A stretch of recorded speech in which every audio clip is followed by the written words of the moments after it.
Okay, so here's another look at the Knitmaster GB1. Whenever I buy a machine, I like to go online and have a look, go on YouTube and have a look, see what there is available, so I can have a good nosy at it before I buy it. So yeah, this is it closely. So I'll just get a few bits so I can show you what should be included in it. So what I do, I always print off the manual, go to MK Manuals, and you can download it for free. You don't have to pay anything. So I always make sure that it's got most, especially if it's an intricate machine, just make sure you've got everything, like little tiny screws, because they're the hardest thing to come across. So in this particular Knitmaster GB1, here's the parts list. So you should have 2 cast on rags, 2 they're like weights, and that's in sort of like to connect your 2 bars.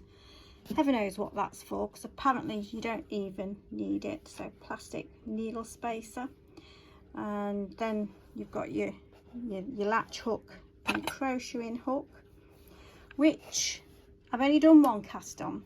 But what I've noticed, anyway, I'll come back to that. So here's all your like your basics that you should have. That's an important thing. You need that to grab hold of the needle retainers. So yeah, what was I saying? Yeah, your crocheting hook. Basically, as you notice with this machine, it is not the needles that move at all in any way. It's these sinkers. So when you drop a stitch, should we say, usually you can pull the needle out and just pick it up. Not with this. You have to use your crocheting hook. So that comes in handy. Right. So here's my bits and bobs. Apparently you don't need weights, but on the end it's probably a good idea. So these cast on rags, you know, I've washed these. Whatever you do, don't put them in, you know, throw them in with your washing, because the amount of dye that came off them was unreal. Turned my hands red. So you've got your cast on rags there. So what I shall do, so there's mostly everything there that I need. Everything's gone in the dishwasher. It's all come up nice and sparkly, and then I sprayed these with oil just to make sure they don't go rusty.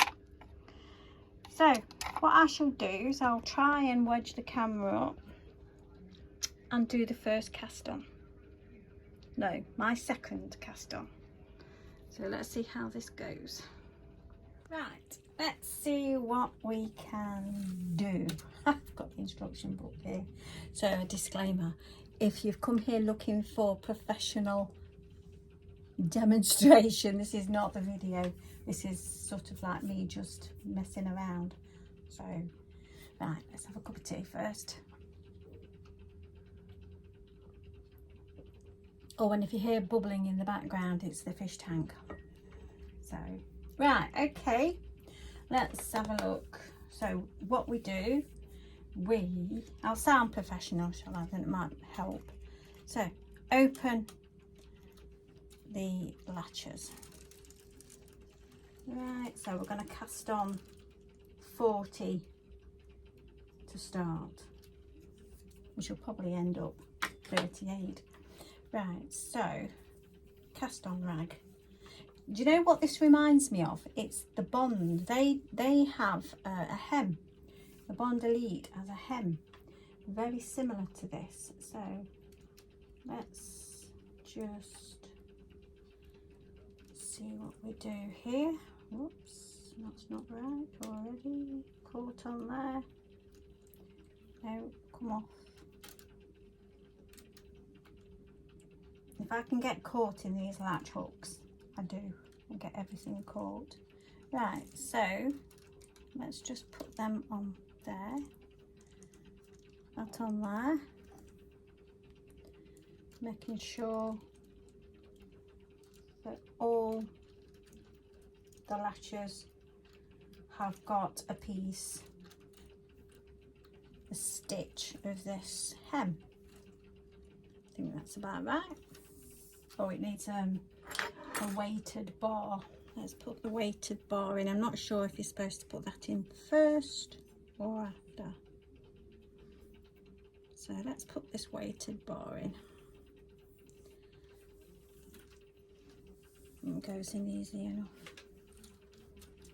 Right, okay, let's just get it even. Right, okay, so now we push this back right to the edge of the machine, and that in order to push the needles forward. So now you want your ravel cord. Do you know, I wondered why there was a whole load of this. Whoops, sorry, I just touched the camera.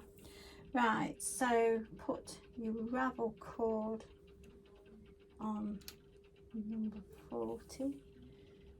It's just so strange not having needles that you can. Right, so move, I meant to say. I do that. I think you know what I'm going to say.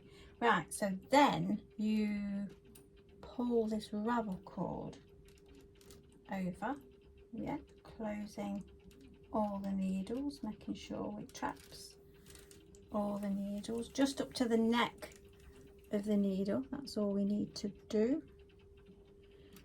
Right, I think that's it. And now tension 9, because I'm going to use DK. So let's just run this through.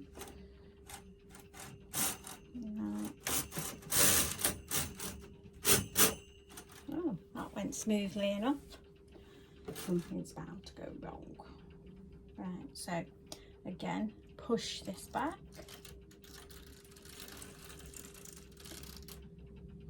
That's on there. Right.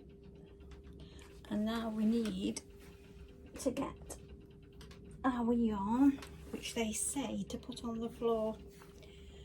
Right, let's move you over there so I don't get tangled with you. Right, so we're going that way, so we've got to lay the yarn, that's right, across all the open needles. Right, so all the open needles. Looks promising so far. Right, so what do we do now? Right, we close the latches. Don't think we want you trapped there. You can go back, and we'll run this back again.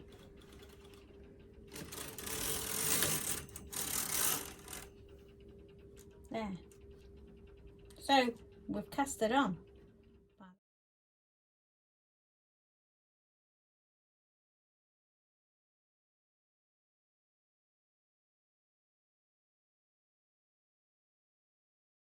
So after 52 rows, I finally got there, and I love it. I just find it so relaxing to do, and the stitch itself is quite nice. I mean, bearing in mind that this is Aran, so it's quite a thick yarn. So yes, I love it. And if you're thinking about getting one of these and you find one cheap enough, then go for it. They're around about on eBay for about £75. You can pick them up, but I got this a bit cheaper. I can't remember exactly how much. I think it was about £47 I paid with postage as well. So yeah, go for it. Verdict, brilliant.